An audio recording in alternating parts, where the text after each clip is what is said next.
G'day fans and welcome back to yet another exciting episode of DNA Reviews where we talk about the old Docky Who, and we've only just literally gone live and there are people joining us already clearly chomping at the bit to see what we have to say about this particular episode, and it's a very special episode for a very special reason which we'll explain in a minute. But first things first, Mr. Aaron, how you going, old son? Good. I've had a busy week. Dags and I were discussing before we jumped online. I've had trying to get my son to stay at uni week. So far we've got 2 out of 2 days he's attended. So not that everyone cares, but that's what my life is at the moment. Well, I certainly don't give a shit about that because we're about to move on to something far more exciting. We're here to talk about the old Docky Who, and the important thing is, Mr. Aaron, that we're here to discuss the episode Lucky Day. And the cool thing is, aside from the fact that there will be spoilers for those who haven't seen the episode yet, and hopefully everybody has, but the important thing is the dude who wrote this episode. Not only is he like really good buddies with Aaron, but even I've hobnobbed with him as well. So I've actually talked Star Trek with the Docky Who writer of this episode. How cool am I, Mr. Aaron? As opposed to yourself, you guys are like peas in a pod, sir. Very cool. I'm the larger P, I have to say. But yes, we had the amazing experience of getting to drive on a bit of a road trip with him earlier in the year, and me going, "Can you tell me this? No. Can you tell me this? No. Can you tell me this? No." Well, you know, I'd like to think that Pete and I, Pete and I, we're talking on first name basis here, are like peas in a pod as well, except he's the sprightly, young, mushy, happy pea, and I'm just this old, farty, sort of withered old pea. But we're still in the same pod. We did get discussed Docky Who. You are right. Aaron did actually ask Pete all these questions, and Pete would not answer them, which is very, very funny. And to kick things off, look at this. Rusky Babes. Hated it. How's that? Hold that if you don't mind, umpire. So there we go. And Aaron's the P who didn't make it into the pod. Well, there's nothing like peeing in your own pod. What can I say? We are here to talk about Lucky Day. And for those people who have never actually been here before, and we've got Nick D joining us, which is absolutely fantastic. If you don't know the format of the show, we do what they call the good, the bad, the ugly. We look at all the good bits, we look at all the bad bits, and then we look at some of the questionable things, the things that we want to discuss, theories, viewpoints, conspiracy notes, and whatever else regarding the episode. But before we kick this off with our goods, Mr. Aaron, is there anything you wanted to chuck in, old son? No, I think with this one, there's a lot to get through. I made a lot of slides for this, so we'll keep it moving. But anyone who wants to throw in a question, go ahead. Very, very good. All right, so we're off with our goods. Away you go, sir. So I wanted to start off with the goods. To begin with, the direction in this I thought was pretty amazing. And sometimes when you are telling a story, you can't always fit all of the story in a way that makes it clear to the audience without a lot of exposition. So exposition is needed in stories. It's like telling people what's happening, but for that to happen naturally in dialogue can be quite hard. I thought this was directed really well, where because Ruby is discussing her life and events and things like that to someone who runs a podcast, it's a much easier way to get exposition across without it seeming unnatural. But there's a brilliant sequence there where, as she's talking about something, the audience actually see the light change and what she's talking about happening at the same time, which is the way of getting twice as much information across at the same time. So I thought this was a very well-directed, atmospheric episode. What did you think? There's a lot I can discuss as well. I don't want to get to, and actually I'll wait till we get to the end of the goods and then I'll get to my opinion. But having Ruby Sunday come back into it, I thought was actually kind of beneficial to the story. So, but I'll discuss more about my views later on. Go for it, dude. Again, well, that's one of the good things. Ruby's back. I like Belinda. I liked Ruby a lot better. Her dynamic with the Doctor and her dynamic as an actress is totally different. And through this episode, there's a whole lot of different hairstyles as well, which I thought was interesting because it's over a short period of time. But I think Millie Gibson is a great actress. I think when this was filmed, she was only 20 and she plays 20. And I thought, again, with 73 yards last series, she carries this whole episode on her shoulders and she doesn't drop it. She does it very well. So there is a school of thought to say that you bring in a companion from the previous season and she just outshines everybody, really. And it's a Doctor Who episode with no Doctor, effectively. And 73 yards was very similar to that last year. She could actually have her own show. Yeah. She just, as you said, she carries it really well, and it just goes to show that you can have a very successful Doctor Who episode with no Doctor, and there's something in that I think that needs to be taken on board. But as I said, I'll carry on with your views, with your images, and I'll get my opinions at the end. So go for it, dude. And this goes back again to the atmospheric, what I was talking about with the direction and the good direction, and the dynamic she has with the Doctor is so much different from Belle. The Doctor and Ruby actually seem like good friends that, would have rude jokes and in jokes and funny jokes and stuff together. This is only the second time, I think, in the history of Doctor Who they've talked about peeing, where she says, "I hope I haven't got pee on me." She was also in 73 Yards talking about pee when the Doctor disappears, and she says, "You're not round there having a pee." So I don't know if there's some pee agenda with Millie Gibson, but I did think that was unusual. So it started off, and straight away, you remember straight away the friendship that they had. And it is interesting because at the end of the episode last series, she says to the Doctor, "I will see you again, won't I?" And he's like, "Yeah, absolutely." But the Doctor is not good at keeping up with people. So that's the situation regarding Ruby, and it was good to sort of bring it back. I think actually, oh hello, just very quickly as an aside, from April, greetings from the UK. Watching Millie Coronation Street here just before she was cast in Doctor Who. So yeah, g'day to April, who we both of us know quite well from all the way over in the UK. It was interesting, and I don't know if it's an interesting. I can start again. It's an interesting choice of a story to add in this season, where you bring in a companion from the last season, because what you want in your show to do, you want everybody to get used to the new dynamic between the Doctor and Belinda. Suddenly, in one episode, Belinda barely appears, and the old companions come back. So if this episode rates as the best of the season, it's almost like a kick in the guts to poor old Belinda. It's like saying, well, we brought back the old one, and she's way better than the new one. So Yes. I think it's an interesting perspective. So, well, I think if Russell's review was hated it, maybe for him it isn't going to be the best of the season. We do discuss this with some slides in the bad, because I do agree with you on this. I do think her in it made the episode better for me because I like her as an actress. Well, it worked for the story, that's for sure. And that's of course, where the story kicks off, Mr. Aaron. It is. So, what I was talking about earlier, it's very cool at the moment to have a TV series, or I guess mainly TV series, that are about podcasts. We've seen Only Murderers in the Building, and there's a couple of others that I've seen on Netflix. And I've seen Doctor Who do a lot of things before. We've had different, and we look at this later. We've had different people look at the Doctor and track him because they've encountered him, but they weren't a companion. But this is, I think, the first podcast on the Doctor, and this I find very meta, because later in the story it delves into social media and things like that. So I thought this was a good start and a good way to introduce a story. And again, the direction is great. Look at that positioning of the TARDIS and the setup in the shot. This one I kept looking at going, there is really great setups in this show. It was very ingenious, and I got to admit, this is something that really worked for me. So, what's the character's name? Conrad. Conrad sees the Doctor as a kid, and then of course it just plays on his mind for his entire life as an adult, and that's why he starts up the podcast thing.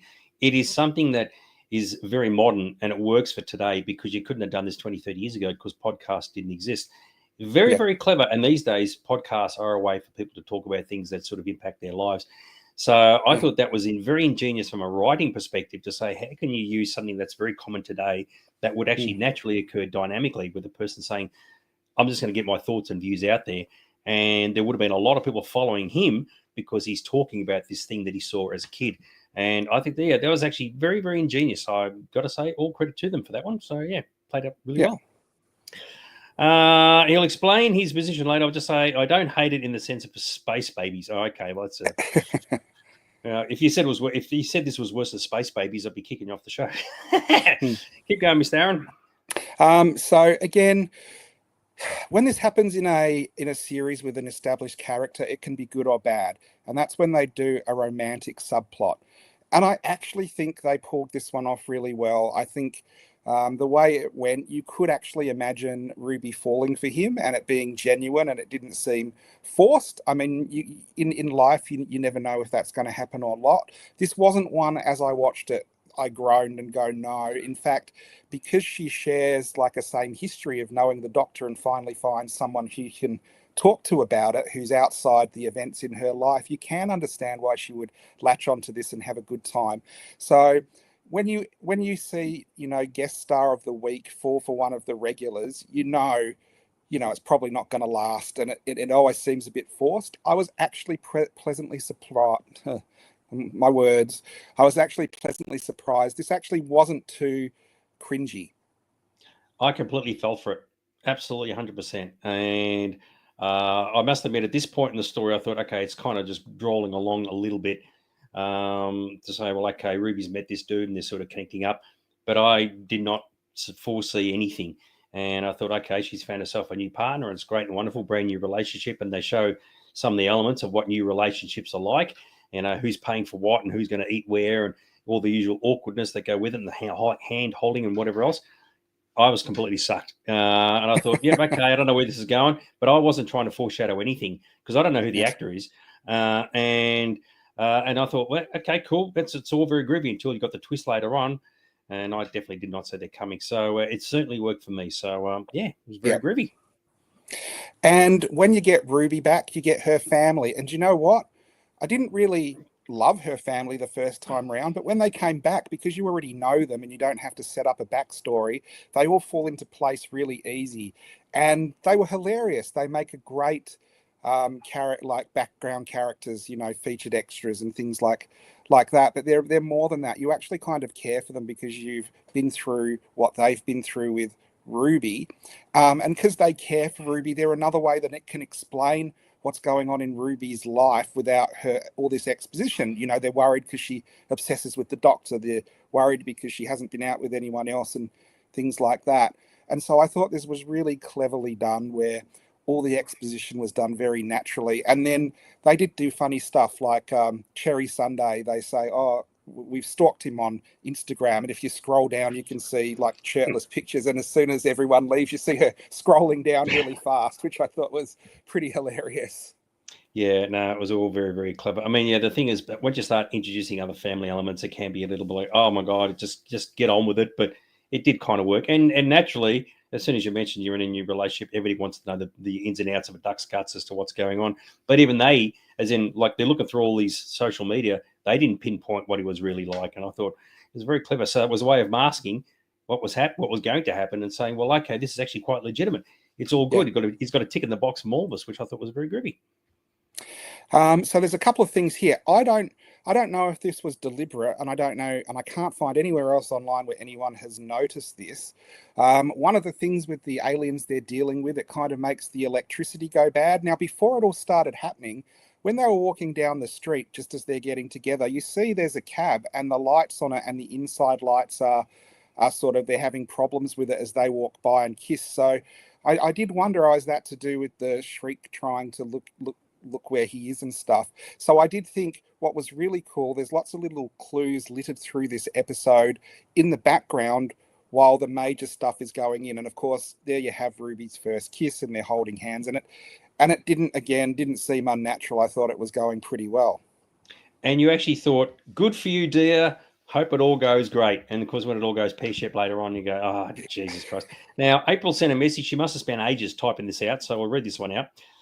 I couldn't see why Conrad would have become a skeptic and pronounce aliens as being faked when he had actually seen proof that it was all true.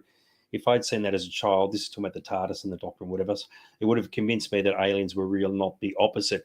There is a mindset behind that in terms of likes and subscribes, and that happens a lot these days, which I'm going to bring up later on as well. In the real world, it's just very quickly, it's like the flat Earth theory, right? Most people actually know the Earth isn't flat, but some people say it is because it gets them attention. Okay, so I do go for it. The way we do this, we look at the good first and then the bad. That does come up. But the way I thought of it as well, when you see stuff as a kid, you're open to wonder and you believe stuff. It's like kids believe in Santa and all those kind of things. And when you find out that it isn't true later, you can feel betrayed by adults and your parents or whoever's lied to you. So if he sees that and no one believes him, and in fact he cops a backhander for actually mentioning it, when he gets a bit older and everyone's like, there's no such thing as aliens and stuff like that, he could go either way, and I think he's one of those people from his personality that went the other way. Why he doesn't believe in stuff is, like Dag said, there's a whole lot of other motivations going on, but it is one of the things I did have an issue with. Yes, I did. I just forgot. Yes, there was actually physical abuse of children in this episode. It's like, boy, this is crossing the line for you. I reckon a few people would have been up But on arms over that. don't worry. Shooty gave him 50 cents to pay him off, so he won't talk about it. It is. It's all good. But I mean, that sort of stuff would have actually happened in real life. But anyway, we're sticking with the goods. Keep going, sir. And again, it did seem very natural. They talk about going away and meeting his friends, which is what you kind of do when you're first going out with someone, and seeing if they say, well, it is true. I believe in all those things. But if again, this one was more signposted, where it's on a signpost as well, where the electricity is still going bad, and you do wonder, because you're like, well, you know, I have events in my life which is sometimes really strange, and sometimes I think I put lights out, and I don't know if it's me, or I don't know if it's like the light's just dodgy. But it's called a light switch, dude.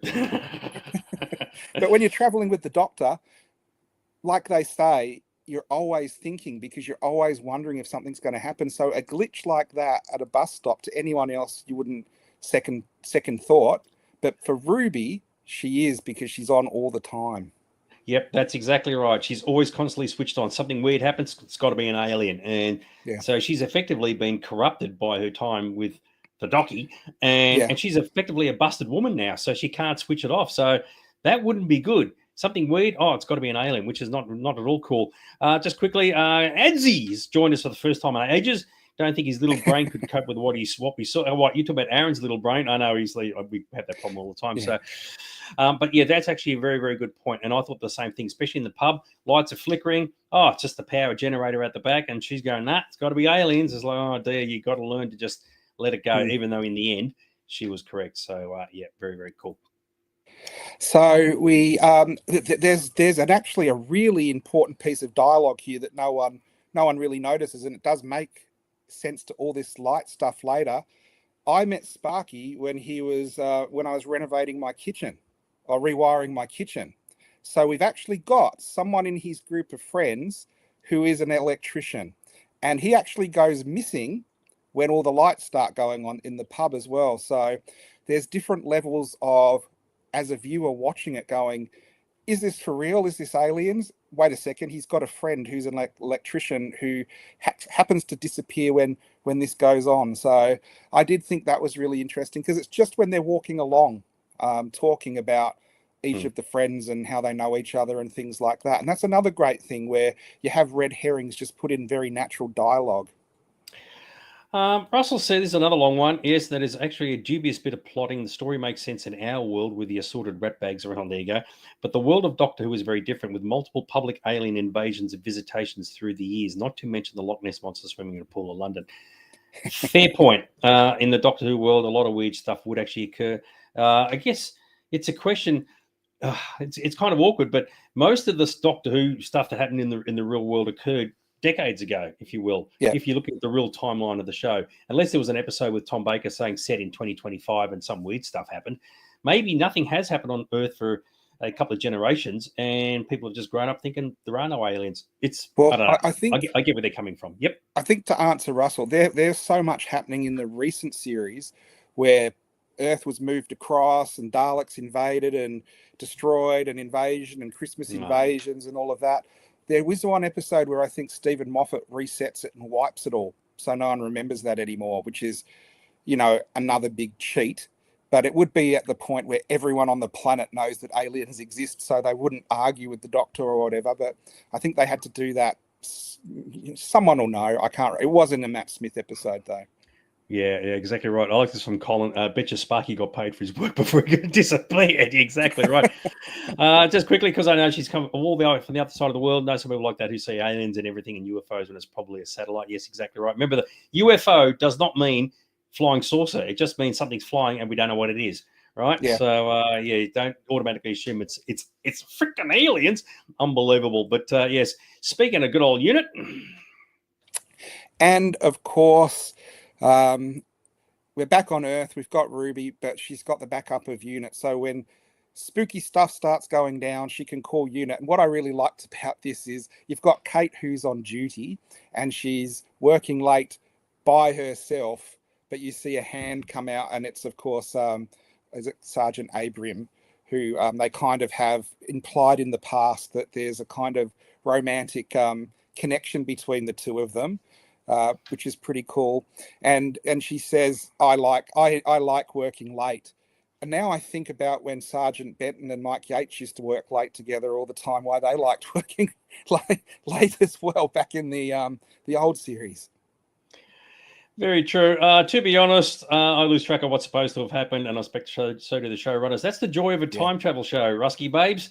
You can jump all over the place, and the idea is that some hardcore fans will go, no, that doesn't make sense, and most people are going to go, you know what, we don't give a shit.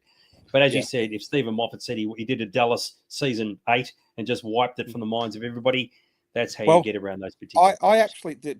People are going to hate this. I agree with John Nathan Turner, where he said in an interview, if it's a good story, I don't care if it contradicts something that was said 20 years ago in a 60s episode that no one's ever seen, kind of thing. With the internet, people can check it up, but I kind of agree. Go for the good story over, you have to have continuity work all the time. Yeah, fair enough, which I don't agree because I'm a continuity buff. But there you go. That's just completely different perspectives. I half expected him to be the insider. Happy it wasn't the case, which is very cool. And you get to see the ins and outs of the old unit, Mr. Aaron, with all the bad dudes stuck in cells. Yeah, this was really good because you've only ever seen Unit Control Room before, and you don't really know what happens to all the stuff after they mop it up. But now you can see they've actually got all these cages, a la like the new Ghostbusters movie, where they keep everything locked away. I do wonder if the PIN number they put in is something special, but I just like that there's a big facility and they do keep all the aliens and look after them, which is pretty cool. It kind of reminded me of Ghostbusters, actually, where they keep all the ghosts and the traps and whatever else. But I thought, they've got cells and they've got all these things in there. And it's like, oh, okay. It's the petting zoo that nobody wants to visit there, Mr. Aaron, which is particularly groovy. Costs an arm and a leg.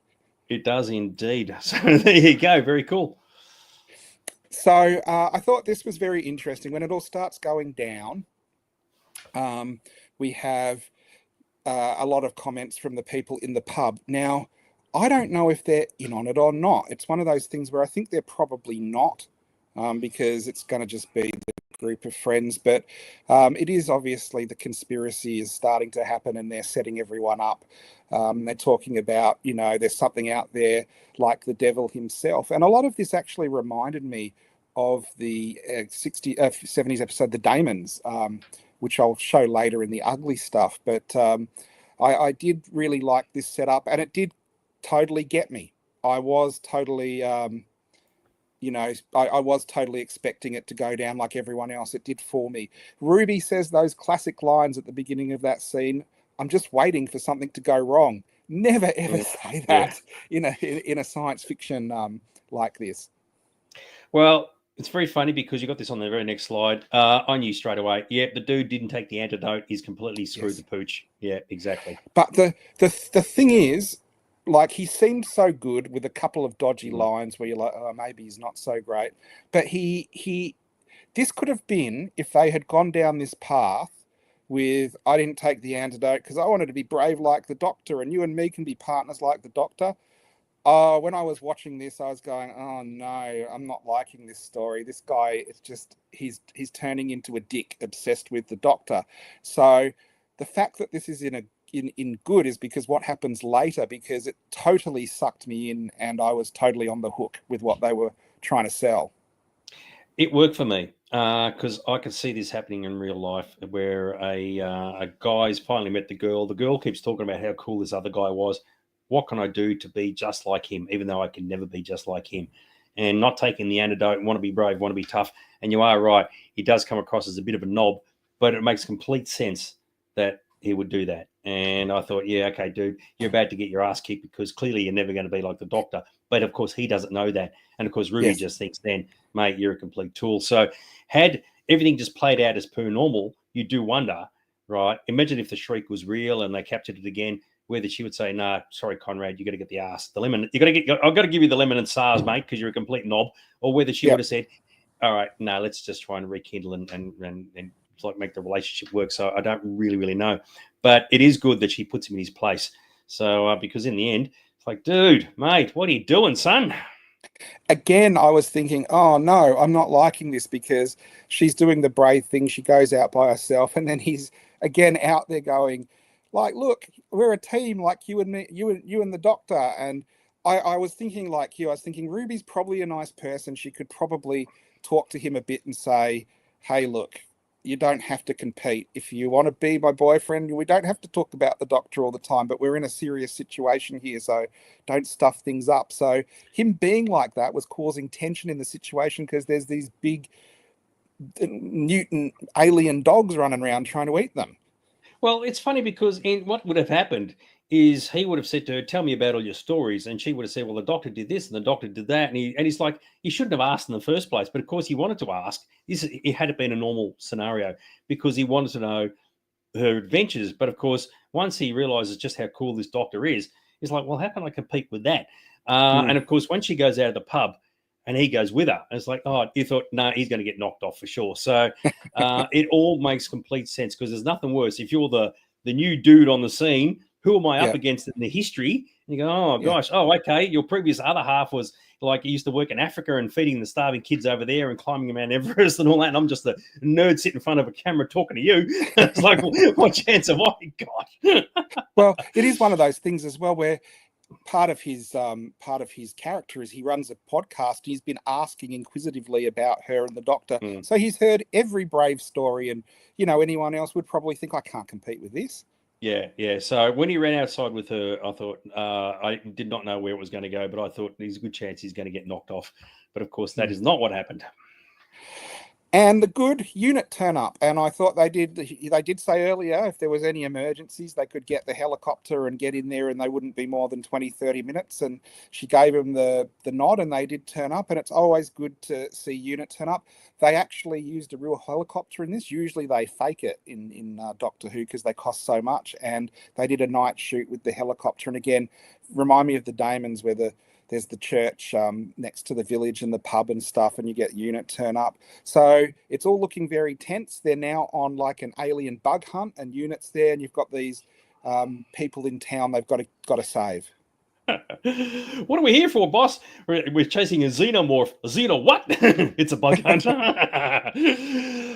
Yeah, absolutely fantastic. And we mentioned this earlier, April, about the fact, the Dockie's not actually in this a great deal, which is rather interesting in itself. And then, of course, it gets to the crux of the episode, Mr. Aaron. And here's what was going through my head, because I was like, what? Firstly, when they were showing the shrieks in the village, I was going to myself,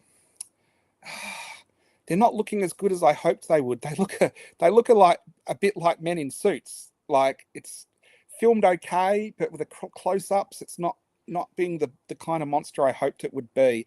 And then they stood up, and Ruby started going, hold on, these aren't shrieks.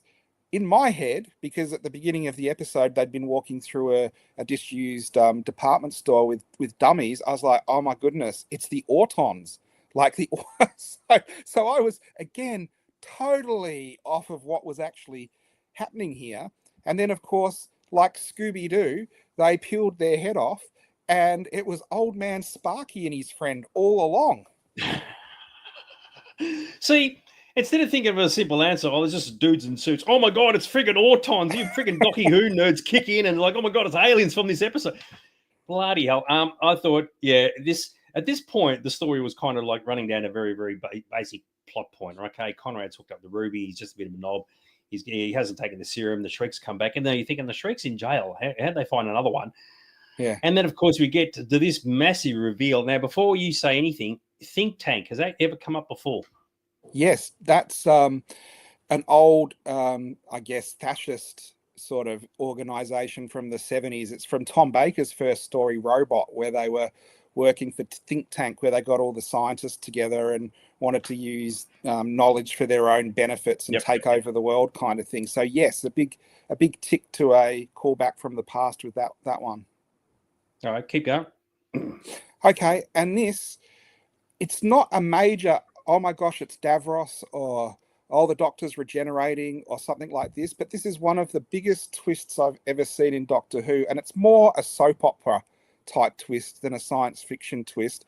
But everyone I've talked to about it did not see it coming and thought it was one of the most, I guess, emotionally grabbing gut punches in Doctor Who ever, where he never liked her. He didn't want anything to do with her, and he was using her to expose Unit and get close to Unit and the Doctor. But not only does he explain that, he explains in quite a disgusting monologue of how he used her and how pathetic he thinks she is and how disgusting it was, and even goes on about, tasting lip gloss and stuff like that. So I watched this separately with my wife and separately with my son, and my wife literally thought he was one of the most disgusting villains in Doctor Who ever. So I don't know if I thought it was pretty bad and it was something I would never do, but I think it works on emotionally different levels from different people because of how you see relationships. Yeah, it really pushed the arsehole factor. And you are right. Didn't see it coming by a long way. And clearly, Pete McTighe, when he wrote this, said, okay, I'm going to get this guy to say these things, which are just going to completely destroy Ruby's confidence in herself, as who she is as a person, as a woman, and all that, and all the rest of it, and just sink the boots in big time. And it was hard to listen to and hard to watch. But it worked for what the character was like, and there's more to his story than what meets the eye. And it's interesting because all this is being, as he said, is all being on live streamed, so people would have seen what was going on, which means either his supporters are going, "Yeah, give her the full belt," or they're going, "Hey, dude, you're crossing the line." But either way, it certainly made him quite a repulsive character. So it was very well done, and the fact that it was done the way it was very effective. So I can't imagine anybody sort of picking up on it. You didn't, I didn't, and that's why. And that's why I hated it. I just wanted to smash his stupid face in. And that's the thing, because you're supposed to feel that way, and that's clearly what it's all about. But there's another side to his character, which even I'll discuss later on, not justifying anything that he did, but there's an interesting mindset of this story, which is what makes it very different to last week's story. But I'll cross those bridges later on. And do you know what? I'm glad the Doctor wasn't around, because he'd have been bawling like a little hit the toddler waterworks button. Yeah. So we did get one spoiler for this episode. I don't know if you remember. Pete McTighe said to us, "The Doctor doesn't cry in my one." So Yeah, that's true. And it was true. But what we had this reveal, and then all of his friends were in on it, and they were all live streaming. And I did think about this because, I overthink things and thought, well, you know what, this could be bad. Really, everyone's going to be on his side after he did something so horrible. But if you look at just Doctor Who, like channels and stuff, there are channels that just make all their money out of being vile and disgusting and criticizing everything. And we've said before, if we just were bad about everything, we'd probably get more views, because that actually works. So this plays into the actual social media landscape as it is. I found this very meta, where they're already having all the saying the Doctor's disgusting, they lie to us and all of that. Almost sounds like some of the actual fans reviewing Doctor Who. The problem with that perspective is, right, and this is quite important, because I agree with you. When you first listen to it, you go, "Oh, this is really horrible. It's really, really bad." But there is a big but, actually, and this actually occurs, believe it or not, in the Star Wars universe as well. There are always two perspectives. One, the audience, who know everything, right? So including us, you say, well, we know who the Doctor is. He flies around the universe, saves the day everywhere, and the TARDIS has been doing it for decades, right? But you've got to look at it from the perspective of the in-universe characters, right? Yes. Who don't know what unit is, who are complaining about the taxpayers' money all being spent, who don't know what the Doctor is. All that stuff they don't know anything about. And as far as they're concerned, it's like, well, how is it that this mystery department of the government is just taking all this money? We've got a shortage of housing, and the food's going up, and we can't pay the bills, and blah, blah, blah. But these guys get all the money. So if you look at it from the perspective of an in-universe character, you can see why they would have that point of view, and why Conrad, who's bringing this to the fore, saying this is why these guys are so bad, because they're misusing all of our taxpayers' money. You can see from that perspective, and that's the reason why Conrad would have a lot of support. Well, it's hard to swallow, but you've got to look at it from that angle. Well, no, I agree with you, and that's why I put this in the goods. I thought about it, and I thought, no, I think this is good. And the other thing, it was so well done, where anyone who tried to defend them was shot down, right to the point where Shirley goes, I've got proof. I can give you all the proof you need. And he goes, this one's in a wheelchair. She's claiming benefits and all of Yeah. this. And I was like, that's hilarious. And it is the type of thing that, people would do. It's almost like, there's a famous politician in the world at the moment that doesn't really talk about policies, but will be happy to pick on someone's disability. I mean, the irony was that this episode, for those who are overseas, this episode aired when we had the federal election on, right? On the same night, Yeah. right? So everybody's voted that day. And there's a lot of conspiracy theories regarding the government and the opposition and this, that, and whatever else. So it's just highlighting what we already think about. Well, where's our money going? What are the fat cats doing? And that's exactly what this show is emulating. So the timing really couldn't have been better. So yeah, interesting stuff.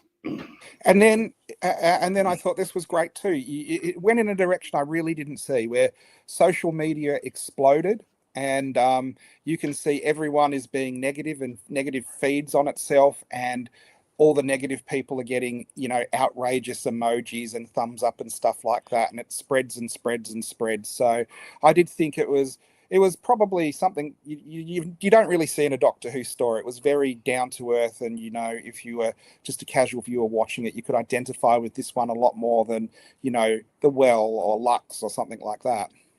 Well, the fact that he's being surrounded like Conrad, and he said, "Look, they're all pointing guns at me. I'm the innocent person here," and he's questioning everything.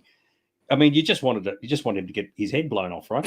But they can't do that, and they're in a real bind. It's like, what do you do in this situation? And it's like a tension moment. You go, and it happens in the real world. I mean, it happens all the time with the police, right? As soon as someone films the police kicking the shit out of some dude, oh my god, the police are like using too much violence, even if the bad dude really like gave them a massive serve prior to the filming commencing. So it's all about perspective, and it's kind of frustrating because you go, oh, Conrad, you're an absolute ass for what you're doing. But you can see from his viewers, we're just seeing what we're seeing. We don't know the backstory of what's going on. We're just seeing you standing there with a whole lot of guns pointed at you. What's the deal with that? So, yeah, it's very, very telling, very well done. So, and of course, yeah, if you're a part of UNIT, you're sitting there going, well, what do we do now? So, yeah. Yeah, it is one of those things where, UNIT deals with alien invasion and all this kind of other stuff. And how do they deal with negative social media? It is a very different story for, a very different perspective on what would happen. And do you know what? Like, organizations like this would have to be accountable for what they did. It's just, unfortunately, in this situation, what they're doing is the truth, and what they're being exposed about is absolutely lies. And he's so well planned and so well organized, and kind of done that gotcha moment. It's got them on the back foot, and they don't know what to do. So you can feel the frustration. As Russell said, you want to punch this guy. He's an asshole, but he really, really planned everything so well. As Russell said, yeah, with the guy with the gun, yes. Oh, it just went off in my hand, and as he's blown his head off. Ed's got a question. Do you think what Conrad has seen affected him so deeply that he wanted to prove it wrong when he goes to UNIT and begs to admit that it was a lie? What are your thoughts on that? Well, that is one of the things it could be. Obviously, he's had a trauma at some point that's made him hate UNIT, and he tried to work for them. We see it later and things like that. He says, "You don't remember me, do you?" So he's obviously one of these fringe people who's seen something, tried to investigate it, got as close as they can. And you know what people hate? It's when they know people have answers, but you can't be part of that club. And I think it's part jealousy, and part he's hearing all this wonderful stuff that's happened to other people, and then part terror of not wanting to have some of this stuff actually exists. So he's channeled it into what is obviously a successful podcast. And that's the other thing. Sometimes when you start one of these podcasts, you feed on the feedback from your viewers. So I've seen podcasts where if you watch them now, they're just vile people spewing hate. You watch their first one 5 years ago, and they're pretty normal people. Sorry, I pressed the wrong button. Here's one for you. Talking about hang on, everything's moving too quickly. What Ad said about goes in and wants to admit that it was all a lie, having the PTSD thing. Do you think, this is when we go back to Ad's question, that it wasn't him seeing the TARDIS as a kid that set him off? It was the fact that he got whacked in the head by his mother. Do you reckon that was actually the catalyst? I have a theory in the conspiracy stuff that's coming up later. Because cool. Well, okay, we'll get to it when he's. I think there Yeah. is a reason why he goes so bad. All right. So I've got a few things coming through here. I'm going to have to try and keep on top of this. First things, April said Conrad calling Kate's father, Brigadier Lethbridge Stewart, a coward of pushing it too far. Yeah, that was really. But once again, he wouldn't have known what Lethbridge Stewart had been doing. Streets of Sirens of Audio joined us. Good to see us, which is absolutely fantastic. G'day. So, good friends of Aaron and his store. Got a new viewer here. Prestige P. His plan makes no sense though. If he knows the aliens are real and grifting on denial, why would he not take the antidote? Because as we mentioned earlier, it's all about him making himself famous. Yeah. So he knows the truth. He's just trying to make the world believe something else for his own. What do you call it? For his own benefit. There's another term for it, but I can't think what it is. So yeah, very, very cool. I've got a couple more things to read, but while we do that, back to you, dude. Okay, and so we get to the end where I think they've been pushed to as far as they can be pushed, and you've got Kate Lethbridge Stewart says, "Okay, you can have what you want. Here's your proof," and she releases the vial. Release the vial. They released the shriek on them, and my son watched this with me, and it got to this scene, and he says, "This would be the best episode of Doctor Who ever if they pan down and he's peed his pants." So that's the effect that this person has on different people, where my son wanted the ultimate humiliation for what he was behaving like. And what I thought was they did it to the point where he had to admit it was true. And he said, "Please save me." And Ruby was the person that came and saved him. So she kind of got a little bit of redemption out of that. And that would have been streamed live, because they actually said, put all of the unit cameras on his live feed. A few things I got to cover off. I'm going to do this as quickly as I can. Russell has said it's very much like the people who devote their lives to prove the moon landing was a hoax. That's what I said roughly about the flat Earth situation as well. Yeah. Quickly, Prestige said, how do you have a pro-alien podcast for Ruby, but an alien denier, one that was earning him millions? It's because it was earning him millions, working to his own agenda. Greg is also making a mention about the Conrad is a classic flat earther on social media. They will not accept anything that goes against their view and believe that NASA are faking everything. Once again, it is for their own agenda. Back to Prestige. What did he hope to prove by breaking the unit? He knows the aliens are real, so what did he expect to happen? So we did cover a bit of this off earlier, Prestige, as to the reason behind it. Once, as Aaron said, you become big and successful. If you wait around to the conspiracy part at the end, I've got some interesting ideas of what's actually happening here as well. Cool, good stuff. So. Very good. Okay, and we have the part where do you know what happens when you tell lies? It comes and bites you at the end. And I don't know if he just got his hand or arm bitten off or just severely damaged, but it goes from, basically biting his arm to he's in prison and he's got a brace around his arm that looks to me like they've had to attach his arm back on or something. I mean, the annoying thing was that he's like crying his eyes out, right? Call it off, call it off, call it off. They call it off. And he goes back to being the bravado arsehole that he was previously. It's like, oh, come on, man. Are you that much of a prick? And then he goes, oh, the special effects one is good. And then, of course, the thing bites him. So it's like, bloody hell. So I thought, you get your just desserts. But and then, of course, the most unlikeliest thing that could ever happen in this particular episode happens. The Docky turns up. Better late than never. Yep. So we have a pretty much doctorless episode, and the Doctor turns up. I did think it was interesting. The TARDIS materialized around him. So he just appeared in the TARDIS, or I think that's what happened.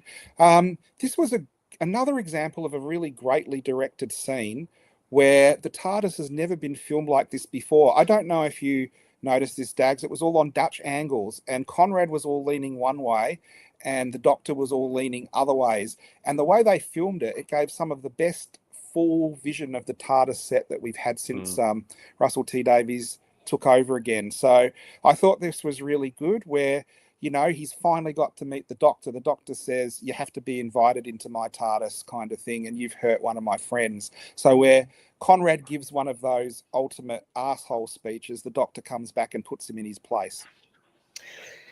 It's a little bit too little too late in the end. It's almost like, we've got to have the Docky come back to sort of give this guy a bit of a serve, be the old punch on the nose or whatever else. But the damage has already been done.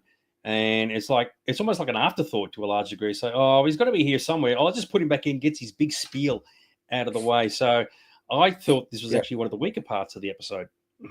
Okay, well, I liked it because it actually reminds. So there's I think the widest angle I've ever seen of the TARDIS with all the doors on the bottom there, and then he's like, "You betrayed my friend," and he explains what happens to a coward like him. And the important thing here, what we'll talk about in the conspiracy stuff, the Doctor says, "You die in a prison cell," but later on, maybe that ain't going to happen. So we have this scene with the TARDIS, and it is one of the things we're talking about in the negatives. I did think that we were robbed of the Doctor reuniting with Ruby and giving her a hug or something at the end and saying, like, you did well, don't worry about guys like this, which I really thought would have been more of the perfect ending. But as you can see, I really liked this episode and I don't think it ruined it at all. No, fair enough. As I said, definitely one of the best lines put downs by the Doctor ever. Yeah, he was definitely out of character from his usual happy-go-lucky and crying self. So, yes, definitely kind of worked. Yes, a Docky who without the Doc, exactly right. That's and funnily enough, it ended up being an excellent episode because of it. Now, this, of course, you had to wait for it, but we got there in the end. So we did get the appearance of Mrs. Flood, and this one is a really interesting one for me. You have to get your head around this one because this happens. The Doctor says, "Have you met Belinda?" Connor says, "Have you met Belinda?" And the Doctor says, "No." So this happens before Belinda has joined the TARDIS. So this is happening in the past for the current series of Doctor Who. This is this season's earliest appearance of Mrs. Flood, if you barring Lux, which was back in time, of course. So this is out of order from what we're actually seeing it, because in the Robot Revolution, the Doctor says, "I was sent back to meet you. Someone mentioned you. That's why I'm looking for you." Connor was the one who mentioned him because the Doctor didn't know. And this is why I think the whole situation with him is going to be different to what we think, because obviously the Doctor saying, "Have you met Belinda Chandra?" here inspires him to go back and meet her because of something that's happened with him, I think. So I don't think this is the last we see of him in the cell. And the Mrs. Flood thing, where the Doctor has just said, "You die in prison," and she's like, "This is your lucky day," and lets him out. I don't think we've seen the last of Connor, and this could be why he has such a hatred of UNIT and what was going on. There was a scene we'll discuss in the stairwell where they presume he killed people. I don't think he killed people. We'll see. We'll see anyway.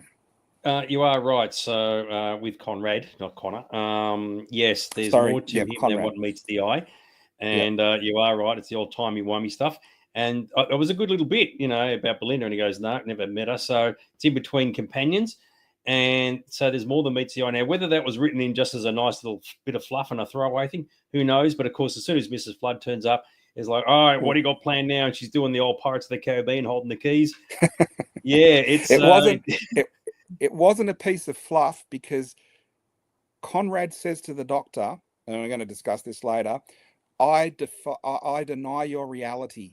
And the last episode of this series is called The Reality War. So I reckon he's coming back. Yeah, see, that's until that actually happens. We'll wait until that episode occurs, and then we'll refer back to this one and go, were you right or were you wrong? But it was very, very clever. And even I thought, oh, he hasn't met Belinda yet. Oh, that's actually very, very cool. Guess what, fans? That's the end of all the goods. There was a lot of them.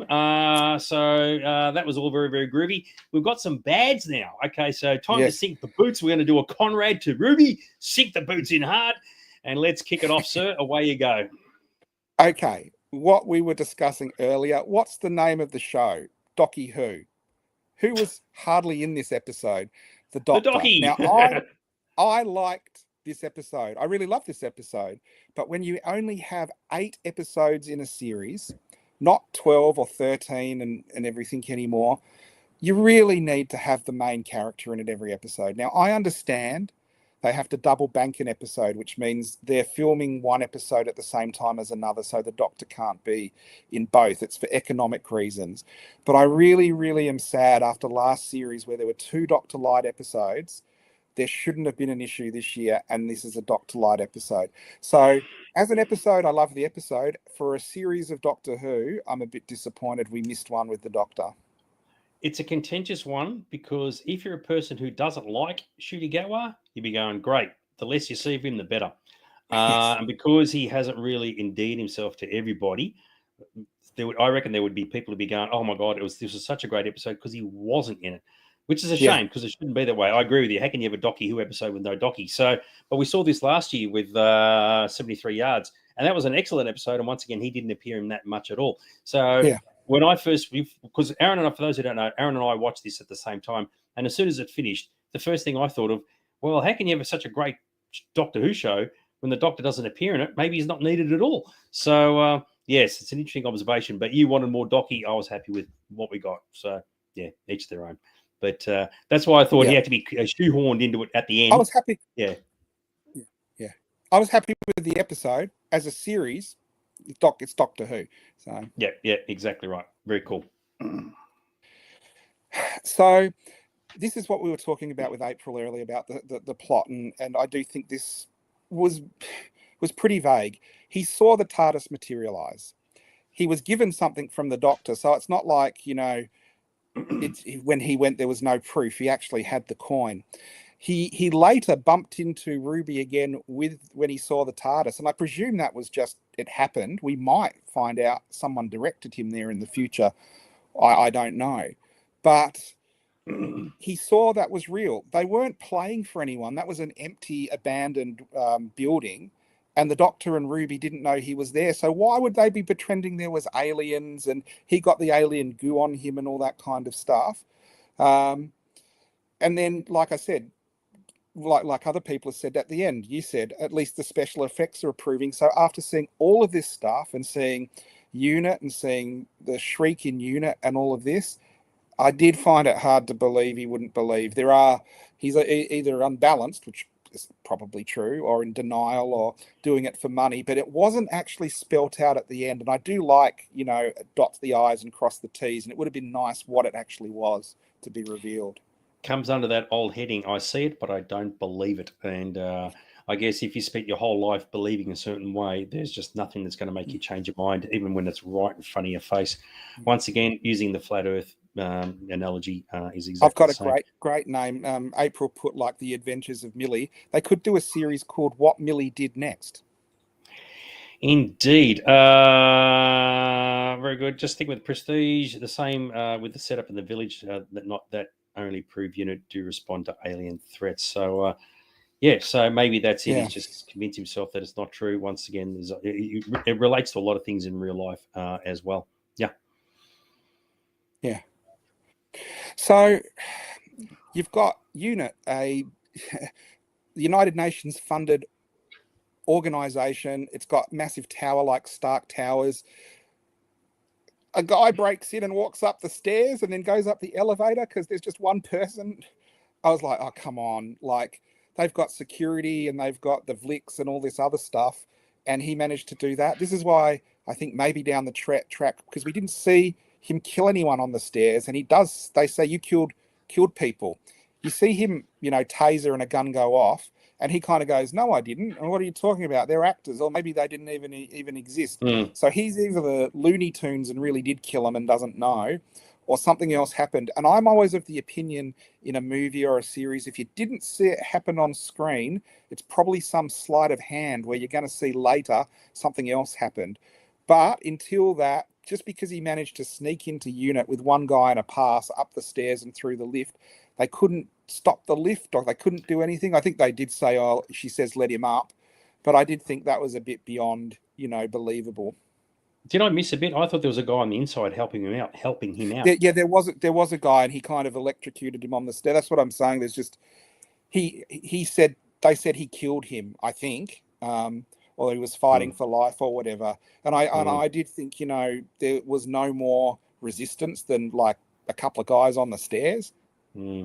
I don't think I think that's just purely for a simplicity of the story rather than trying to make it a mission impossible. He's got to try and get into the building. I thought the killing of the guy, maybe you're right. Maybe they edited it in such a way that he didn't actually do it.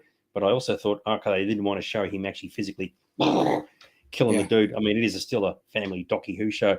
Yeah. Sean has said, and what about Unit not being able to block his broadcast? Yeah. But of course, the moment you do that, people, the conspiracy theorists of the world sees, oh my God, see, freedom of speech has been denied, blah, blah, blah. So, Yeah. yeah, so you got to be careful about that stuff. Prestige said, I think they say the guy he shot survived. Yes, I do recall. Yes, I he think did they too. said he's someone fighting. You shot someone and he's fighting for life was the line or something like that. I can't remember. You may be right, but there was definitely a thing where they're like you shot someone and he denies it. Yeah, and of course he comes walking with a machine gun. Yeah, exactly right. Yep.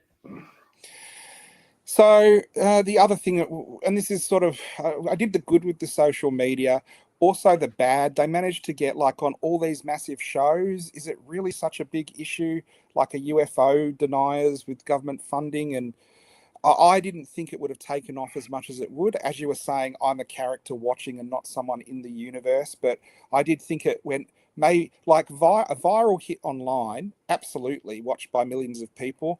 But how often do you see these webcasters actually go on like the top rating morning show in Britain and things like that? That jump usually doesn't happen. Look, I'm pulling at straws just to be as, you know, as analytical of this as I usually am, but it was one of the things I was like, I don't know. Would because of Millie getting abused live and told how terrible she is and humiliated, would there really be crowds outside her house throwing eggs at her? Yeah, I don't know. Once again, a lot of this episode, unlike last week's, funnily enough, you can relate to what happens in the real world, right? And it's happening all the time. Yeah. And with social media being the way it is, and all you need is one story, one scandal to go viral. Who knows? We don't see a lot of talk shows in America. There could be scenarios where you have a podcaster who's uncovered the truth being brought on to discuss what's going on. Of course, people just devour what they're saying Yes. because that's the only point of view that they've got. It's how the media work, right? We listen to the news, we see the newspapers and what's online. We're only being told one side of the story, and of course we have to believe it because we've got nothing else to compare it with. And that's what was interesting about this particular story, in the fact that Conrad did such a good job convincing everybody what he was trying to preach. They were thinking, well, of course we're going to believe you, dude. And of course, as we mentioned earlier, they themselves are going, The well, Unit are a bit of a dodgy the group. So yeah. the other side that I wanted to point out here, up until that point, was his podcast nice?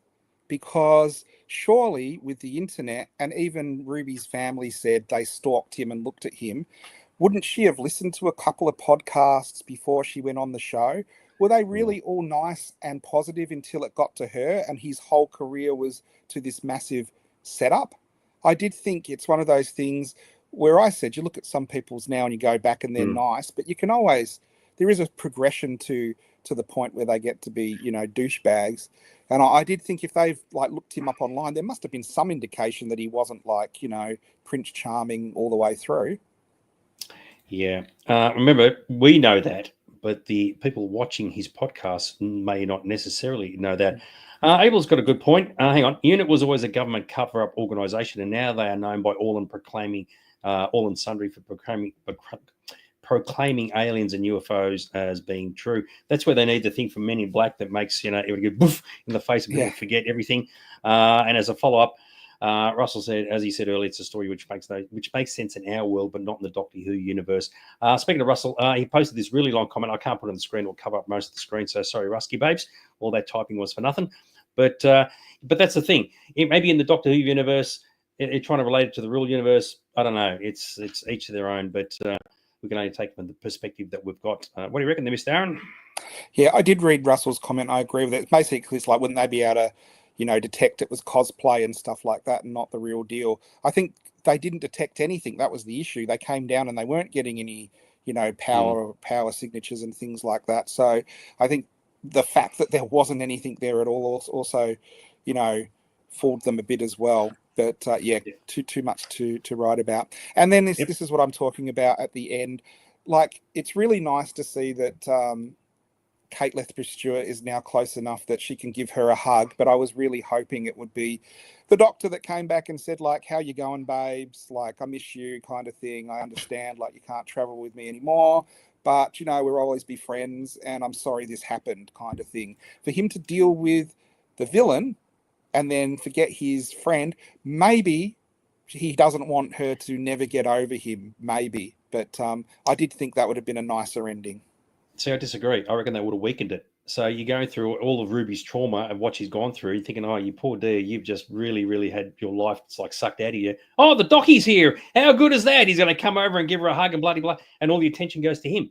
And I thought, no. I wanted to stay with her. So I actually disagree with that sentiment. I mean, it looks good on paper. Oh, they reunite and blah. Oh, it's all great and wonderful. It's a kumbaya session. But she's in a lot of pain at the moment. And that's something she's not going to get over anytime soon. So I think to just add in the doctor in because he's the star of the show just to get the attention off her, I think would have been a mistake. Anyway, they didn't put him in and they didn't meet up, which is, depending on your perspective, a good or a bad thing. Here we go. This is an interesting point of view. Prestige said, it didn't work to have Conrad as one character. Should have been two, with Conrad a minion of the bigger Andrew Tate-style villain who has the big anti-alien podcast. I disagree. I think podcasts, by and large, are an individual thing, and some people enjoy huge, massive followings, and they're just one person, and they just have the gift of the gab. And the difference is, in this case, Conrad did actually see the Doctor as a little kid, and he's just carried that all the way through into adulthood, as opposed to just inventing this stuff out of his head. So I think it kind of worked just having one person. Guess what, fans? That's the end of the bads. How about that? So there wasn't a lot of bads, but there were a few, but we got rid of those. Now we're onto the uglies, which are our conspiracy theories, our points of view, our thoughts. This is where Aaron gets to go to town on his Docky Who theories. So off you go, son. Theorize away. Okay, so this is just the uglies. We look at, like, themes and connections, and we get to the conspiracy stuff at the end. But the first one, Lucky Day, has to be the episode of Doctor Who that says the actual title the most since Space Babies. Do you remember in Space Babies, every second line was like, oh, babies, space babies. Space babies, that's right. This one was unusual because it was from all different people. So the Doctor is like, it's your lucky day. And then Conrad is like, he said it was my lucky day. And then you have Mrs. Flood saying, it's your lucky day. They reinforced the name of the title in the episode. It's a bit different for something like The Well, where they talk about the well, but it's actually a physical thing in the episode. This is just a pattern of speech that reoccurs, and I did think that was interesting. And unlike Space Babies, this didn't wear itself out. I just didn't laugh, but smile every time they say it. A couple of things. Prestige has said, will they address Kate overstepping the line or brush over it? In some ways, what Kate live streamed was worse than what Conrad was claiming Unit were up to. Any thoughts on that? I think they will, because there's something they mentioned in this episode that we're going to talk about in a second, where I think this Unit continues. All right, and this is an absolute classic from the Sirens of Audio, right? This is a great demonstration of how friends can disagree and still be friends. There's a lesson from this very stream. What are you talking about? I hate his guts, Aaron. He's a pain in the ass. Why do you think we're not doing this? Go back to watching freaking other TV shows. Why do you think we're not doing this in the same room together? It's my way or the highway. So, in fact, just to prove that, I'm just going to do the. Hang on, I've got to press the right button. Oh, no. I'm going to do this show by myself now. So, Aaron just gets. Oh, dear. Is this show Lucky Day the name of Conrad's podcast? It is too. Yeah. So it was laced through it quite liberally. Very, very cool. Good stuff. No, it's all good. Sirens. Yes, we are definitely good mates, at least until the end of the episode. So we've got this podcast, but Conrad is not the first person who's had contact with the Doctor and then gone down the rabbit hole of trying to find him. Right from the very first episode, Rose, there was a lot of parallels with Rose when we go through and look at them. You had Clive, who actually set up the website looking through all the mysterious Doctor and the Blue Box and the Blue Box website. And if you've seen this man, contact him. And it was almost the same thing where Rose went to him after they'd met the Doctor because they were wondering what the hell was going on. Then in Love and Monsters, one of the most classic episodes ever, you had Elton, who he had an experience with the Doctor in his past, and the same kind of thing happened with this when he was a little boy. Something from the Howling Halls escaped into his house and killed his mother, and it made him obsessed with the Doctor. And in the same way, he set up a group of people, Linda, to look for the Doctor and discovered all these aliens, and most of them died horribly, and one of them was turned into a piece of pavement. But there you go. That can only happen in Doctor Who. So there's a lot of themes that have been explored in this. Far and away, I think this was the best handled of how they've done any of these stories before. Just regarding what happened a moment ago, it's all good, Dags. It's only Docky Who after all. Just going back to the companions, I did miss this one. Sorry. Companions seem to last for a lot shorter time nowadays compared to classic Docky Who days with more eps per season, and companions being with the Doctor for 2 or 3 seasons. And of course, Russell said yes, because the seasons are shorter now, they don't seem to be around as long. They do churn through them, I think is what you're effectively trying to say. So, yes, especially with Ruby only being there for 1 season, that was like, oh, she got cut out really, really quickly. But anyway, there you go. More uglies there, Mr. Aaron. Yeah, and so there's a lot more parallels with Rose, where you had this episode starts with fireworks at the London Eye, and the very first story, but beneath it was a plot device that was an Auton energy signaling device that they were looking for. And then, of course, we go to the same department store that was in Rose. They used the same location, though they didn't mention it in the episode. And there's all these dummies around. And come on, like one standing at the top of the stairs looking down. They had to be going for it's a red herring of an Auton. All the other ones were sort of under wraps and stuff. But who put a dummy there? And then you have the dummies in Rose. And the last one, for anyone who's wondering, it's 2007, New Year's Day. So a week before on Christmas, they just about had the SS Titanic crash into Buckingham Palace. So there shouldn't be any, is there aliens or anything? They literally a week before on the news had the Titanic falling out of space and the Queen waving and going, "Thank you, Doctor," when he saved them all. Have they really forgotten this in 6 days? Whatever. Hang on, whatever. This is where Aaron gets to just spout this stuff. This is where I tune out, actually. All I got to is Conrad is like the anti-Mulder. He doesn't want to believe, which I think is kind of cool. Yes. And here we go. Poor Yaz. She was there for 3 seasons of 5 specials. She's always forgotten for some reason. Yes, exactly right. Very, very cool. Who's Yaz? No, I've got no idea. There we go. Anyway, so you're sticking with it. Attack the dog, dude. Now, for anyone who has not seen this movie, it's a British indie sci-fi movie with Jodie Whittaker in. It's called Attack the Block. It has a very similar plot line where you've got these aliens who are like hairy versions of the Shriek, really.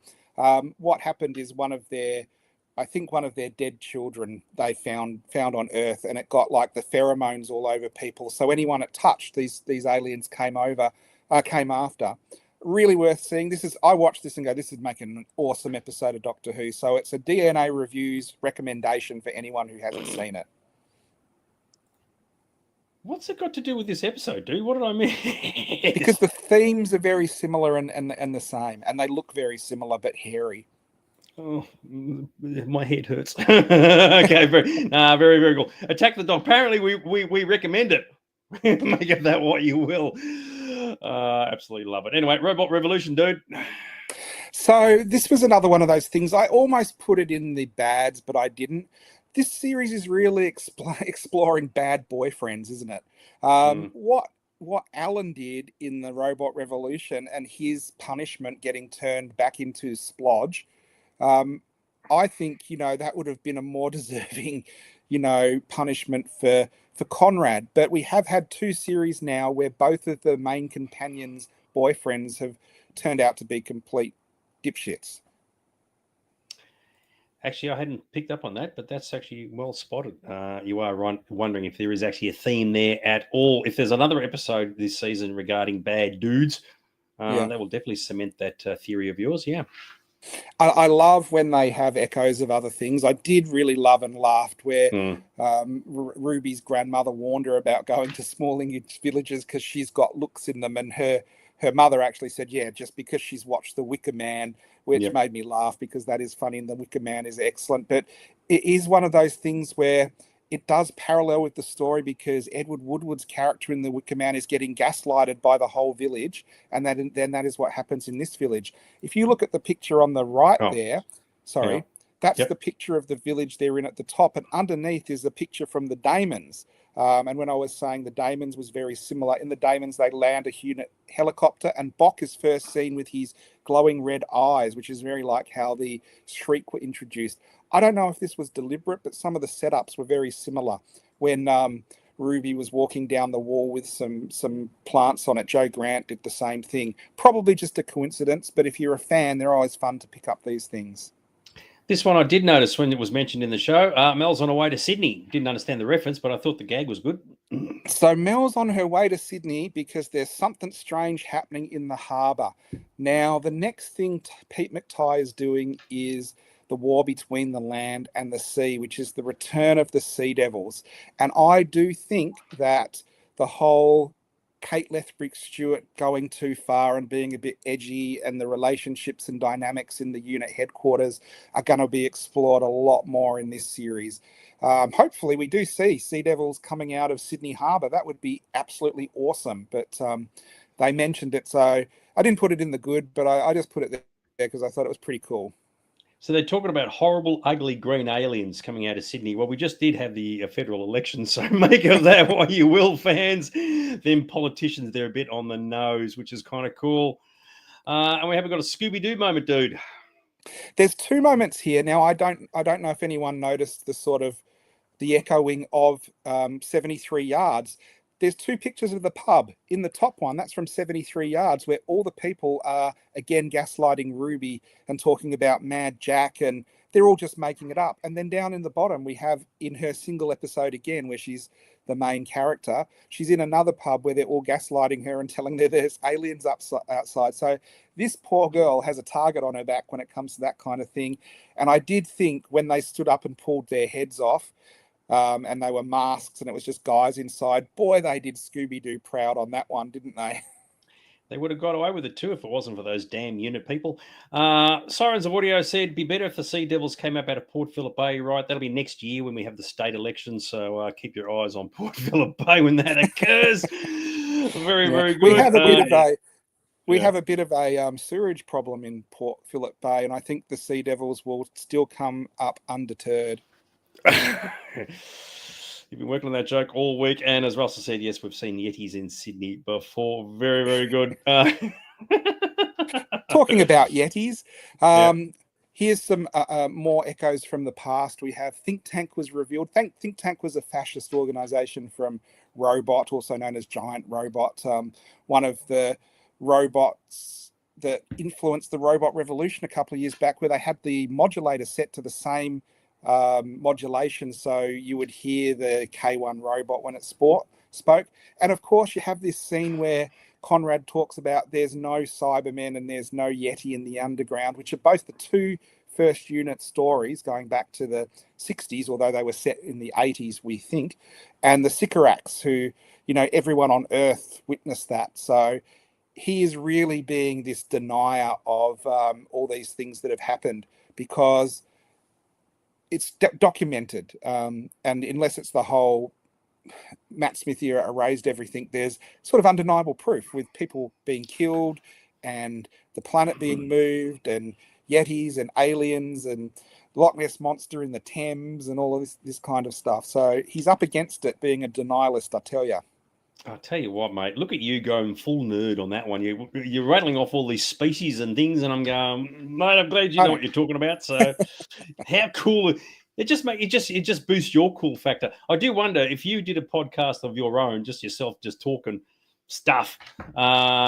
Good name for a series, that is, talking stuff.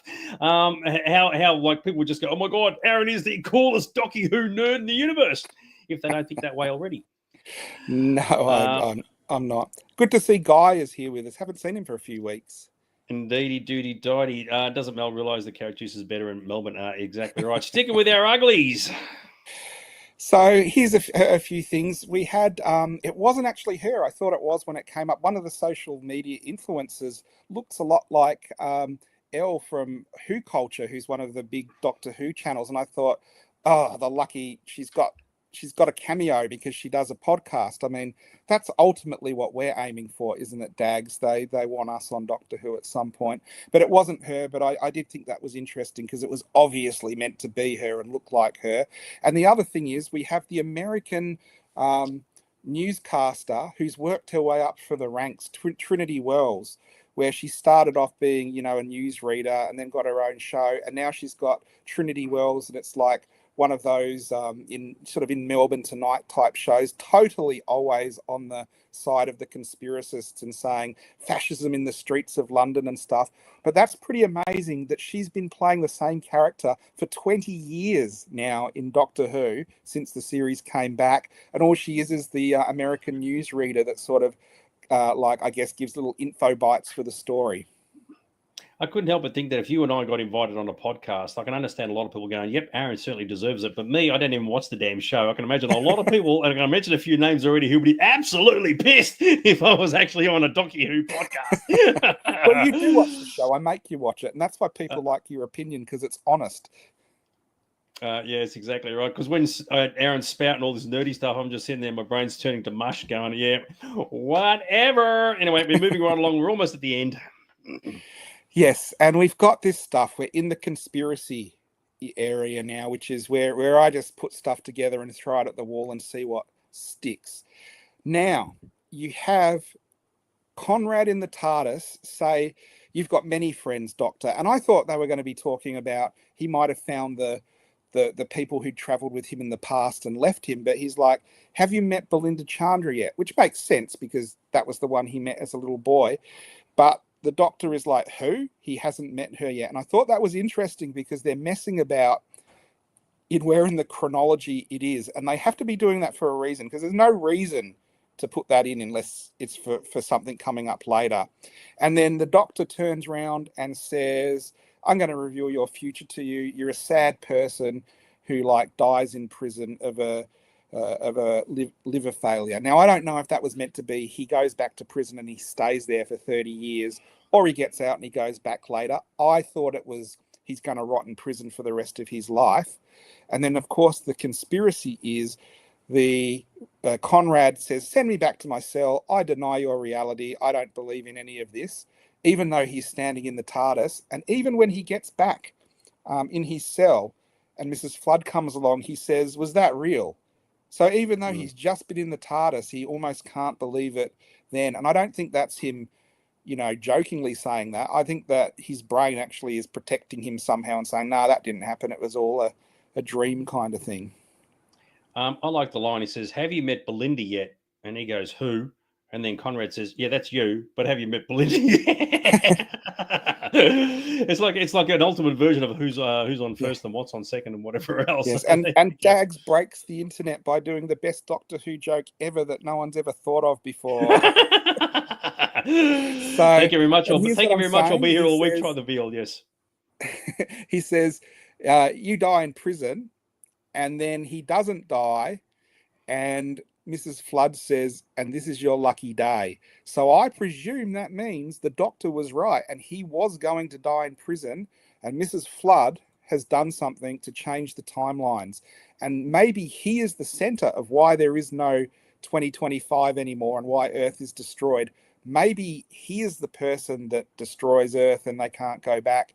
Obviously, we haven't seen the point where the Doctor has to go back and find Belinda. That's in a future episode, because we've seen him find her, but we haven't seen why. And he was the one that gave him the name, and everything seems to be different after this point.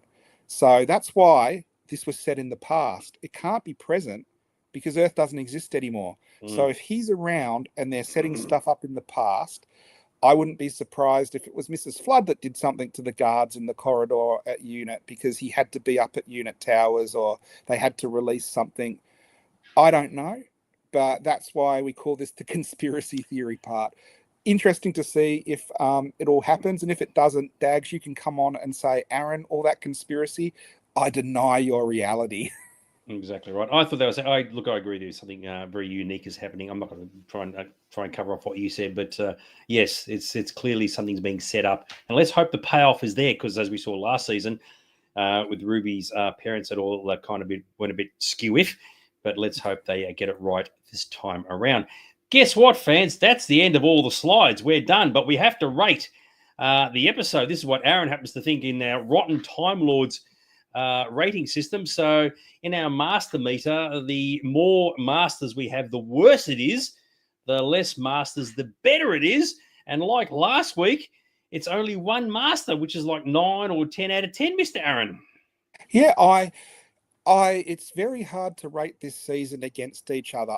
The last 3 episodes I've really, really liked. Robot Revolution was good, but it wasn't, I don't think, exceptional like the last 3 have been. I love this series because the variety of stories has been absolutely fantastic, where you've got, a personal story with the companion, or you've had a epic on another planet alien-esque story, and then you've had a fantasy mind-bending story, and then the Robot Revolution. So I'm not complaining about this series already. I think it's more consistently higher quality than last series. I've really liked the writing this time. Like I said last week, I don't like the companion that's a mystery box, but maybe the way it's going, she isn't a mystery box. It's what's happening around her with the Doctor is going to resolve this. So I am actually becoming interested in the overall story arc, and I don't know where it's going. And I really love that because I usually can guess. So happy to watch this and see where it goes. What did you think of this episode? Well, before I do that, I have to make sure that everybody knows that it was such a popular episode. It was, in fact, Crinoid Fresh. So there you go. Yes. So the thing I thought last week was a really good episode, The Well. It was really, really cool. And this one was really, really good as well. The differences between the two is that last week you were dealing with an alien presence, right? So by default, good guys here, bad guys are over there, right? It's easy. It's color by numbers, effectively. It was done very, very well. This time, it was humans versus humans, right? All from the perspective of the good guys over here and the bad guy over there. But bad guy thinks he's a good guy, and all the people watching him thinks he's a good guy as well. For that reason, it was very, very clever. You could have easily have done it as a completely different science fiction story. Didn't have to be Doctor Who related at all. But for that reason, it's easier to relate to what we saw in this episode than what we saw last week, because what we saw in this episode happens in real life all the time, right? Think of all the websites you subscribe to and all the people you're following. Whenever they write something on Instagram or Facebook or whatever else, the amount of people who just jump on board with all that material, live streaming, podcasts and stuff everywhere. Some people say things that are really good. Some people say things that are really, really stupid. For that reason, it was easier to relate to this episode in a real life perspective than last week. Last week, as we said, was great, but this one went a step further. And for that reason, I thought this one was excellent. It was really good. It had some absolutely fantastic twists, and it really had an excellent payoff. But I looked at it from the point of view of saying, yes, I can relate to this because I see it around me all the time. And a good example of that is when trolling on the internet, when somebody posts something online just to piss all these people off and everybody just jumps on board, people get sucked in really easily by what they see online, because effectively people just follow the leader. They just follow what information they're being fed. And for that reason, I thought this episode was excellent. So if I ever see Pete, when I hobnob with Pete McTighe once again, I'm going to have a chat to him about this and say, dude, not only did you do a damn good episode, but even I've got questions for you regarding about the motivation behind putting this episode together. And on that said, I am happy that I genuinely liked it. Otherwise, it could have been quite awkward. So, yeah. And the really sad thing, and this is sad, this episode, which I thought was exceptional, has just got the lowest rating in the show's 60-year history. Yeah, I don't know what the deal is with that. As I said, this has been a solid season so far. Better stories, less preaching, darker stories. I totally agree with you. Are you saying we are being sucked into watching? Yeah, well, that's very funny. I mean, I agree. We're sort of like a video podcast. So if we say something and people say, we saw it on DNA Reviews, what they say is true, then yes, we are influencers. Always like to influence people. What about you, I have Aaron? a question for Greg. Haven't you been sucked in and you're not watching the Bendigo group show at the moment? That was yesterday, I think, if I'm not mistaken. Was it? So, Okay. yes, very good. April has said people spend too much time on their mobiles and online podcasts and things, miss what's going on in the real world. So true. Funnily enough, you are doing that right now, April, by watching us. But at least if you're going to waste an hour and 20 minutes of your life, or nearly an hour and a half of your life, at least you're going to waste it with us, and that is the best way to do it. And before we finish up, what? Look at the eye candy you've got as well. Before we finish up, for those who aren't aware of it, Aaron has his own shop. More Docky Who stuff there than you could poke a Conrad's podcast at. Mr. Aaron, how's the store going, son? We've just come off the May the 4th weekend. We actually have a genuine piece of, I should have given you a slide of it, of Senator Palpatine's carpet from episode 1 that we are raffling for any purchase up until the end of the week. So if you're a Doctor Who fan and a Star Wars fan, you can come in and buy Doctor Who and potentially end up winning some Star Wars carpet, a real genuine prop from Leaveston Studios. So that's the big exciting thing we're happening at the moment. And we've had many Doctor Who collections the last couple of weeks. So I'm in the middle of processing them, putting them out. I do have a shop. I do have a shop. Very, very good. I love it. We're talking about Docky Who, and all of a sudden we just get on the Star Wars Palpatine's carpet. That's a good name for a podcast, Palpatine's carpet. So there you go. Russell said, I thought it was good in the sense of being well made and clever, but still hate it because Conrad was such an asshole. He was an asshole, so I don't think he'll ever watch it again. Nah, fair call. Hopefully, Conrad gets what's coming to him. And poor Ruby, she is now a busted woman. It's very, very bad in that regard. So very good. Anyway, so that's the end of us. Nearly an hour and a half, dude. The bloody longer than the episode went for. So holy guacamole, What do you reckon, dude? Well, thanks for everyone. There was a lot of discussion this week. Thanks for everyone for contributing. We do read all of it. We can't put all of it up on the show, but thank you, and we love your opinions. Very, very cool. And on that note, we're going to buzz off. We'll be back next week for the next episode. No idea what it's all about. But the season is going well at the moment. Hopefully it doesn't do a nosedive and just go, oh my God, space babies are us. That would not be good at all. But Pete McTighe, if you watch this episode, and you probably won't, you did well, son. I'm proud of you. You know, considering he and I discussed Star Trek in the car in Queensland, mate, there you go. That's how close we are. Pete and I, mate, peas in a pod. All right, dude, I'm going to leave you to it. You party hard, rock on. Okay, dude? Have a good night, guys. Thanks for joining us. Ta, bye.